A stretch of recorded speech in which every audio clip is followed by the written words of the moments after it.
السلام عليكم وولالكن عبد المجيد كسو دواذا موضوعنا مانتا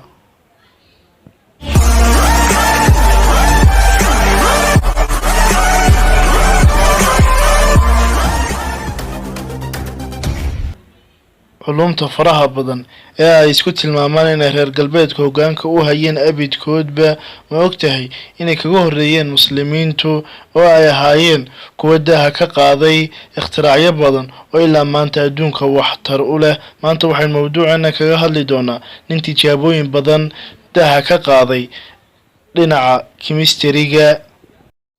جابر ابن حيان بن عبد الله الأسدي وحوها عالم مسلمة وقت تخصصي علوم تكله علم كيمستريغا هندسة معدنتا فلسفة يا دكتور لماذا وحاول الشيء سنتكي بقول إيه كوديه شريذا وكبرند تدبر بقول إيه كوبي لاتنكي ميلاديجا وأنا الله يسكو هيا ماشى وكل شيء لكن وحلا بديا مجالد حران وكتعلا كونفرت تكري مانتا تاريخي هندو وحي يسكو هيا أصل كيسي halka uu ka soo jeeday waxaase loo badiyaa inuu carab ahaa.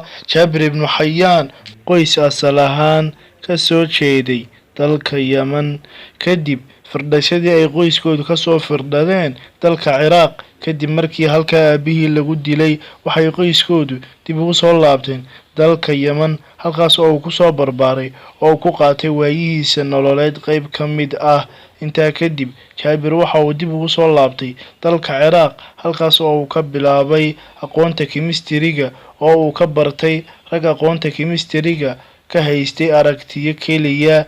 waxa uu cibrigiisii intiisii badnayd ku soo qaatay qol cidla ah oo uu ku sameyn jiray tijaabooyinka dheel iyo dhalaal adduun. waa uu iska dhaafay sababta ugu wacnaydna ay ahayd inuu naftiisa anfaco oo uu meel ka soo baxo dadkiisana uu wax ugu taro. haddii aynu isku dayno inaynu ka warrano ikhtiraaciyadiisii faraha badanaa waxaa ka mid ahaa asiidhada loo yaqaano nitric acid iyo hydrochloric acid. dahka qaadidii iyo alifaadiisii ay ummaddu ka dhaxashay waxa ay gaarayeen ilaa 3,000 oo ikhtirac iyo 500 oo buug. jaabir ibnu xayaan waxa uu ahaa ninkii u horreeyay ee qol u samaysta inuu ku sameeyo shaybaadh tijaabooyinka aqoonta kimistariga. waxoogaa haddaynu ka nidhaahno waraahihii laga yidhi jaabir ibnu xayaan waxaa ka mid ahaa filosofka ingiriiska ahaa ee lagu magacaabi jiray Francis Bacon. jaabir ibnu xayaan waa ninkii ugu horreeyay ee cilmiga kimistariga aadamaha baray waana macallimka ama hormuudka aqoonta kimistariga.